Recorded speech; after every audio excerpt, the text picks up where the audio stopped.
Squirm. This is one of those cheap natural horror movies which were pumped out during the 1970s. They are about nature fighting back against humanity, and this is one that was released alongside other movies like Grizzly or Frog, which were all equally as terrible. But this one is about millions of worms hungry for human flesh, which have been brought up to the surface of the earth after an enormous storm causes an electrical outlet to malfunction and pump electricity into the ground. And from there, we all know where this goes. A group of innocent people from a small town must band together in order to fight back against those deadly creatures. Or at least, that is what the film producers tricked you into believing this nonsense. The primordial question that we must ask ourselves here is always the same. Why does this film suck? Because what I just described is far from what Squirm actually is, which is nothing really.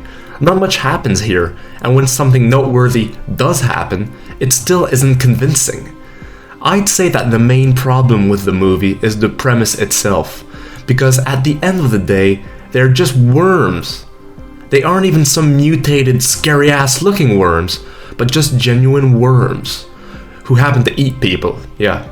So yes, first of all, the movie's monster is quite lame and laughable. It's boring.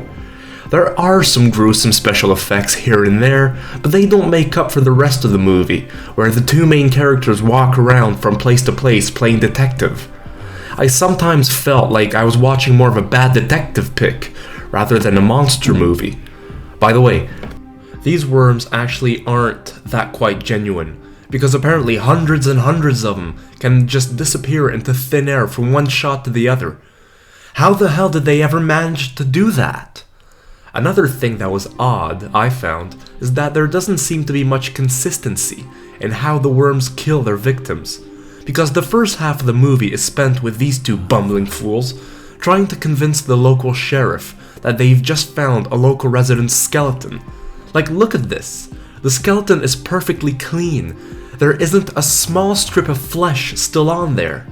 But yet, there's also one character in the film, Roger, who seems to have become some sort of zombie-like monster, with the worms inhabiting him, or whatever that is. And speaking of the characters, that's another problem with this movie. The main male character happens to be a nerdy-ass looking kid, who has probably never shot a gun in his life. To be honest, if I was in a situation where I had to fight off an invasion of killer worms, this guy would be one of the last guys that I would want to be stuck with. And another problem with this is that the movie is supposed to be set in the deep south. And while the setting is accurate, some of the characters attempt a horrible southern accent, which sometimes made my ears bleed. It's laughable, and the film starts directly with that, so you know this is going to be a pretty terrible film. Honestly, when I found out that the pick had built a cult following over the years, I was pretty surprised, because there are some films which aren't good, and which are poorly produced, which is the case for this one of course, but at least things are going on, things are moving. Here it sometimes feels like intergalactic emptiness. It really wouldn't surprise me if I found out that the film's writer never found work again. Overall, Squirm is an incompetent attempt at a horror movie. It's a waste of time. This was an awful movie. There, I've said it.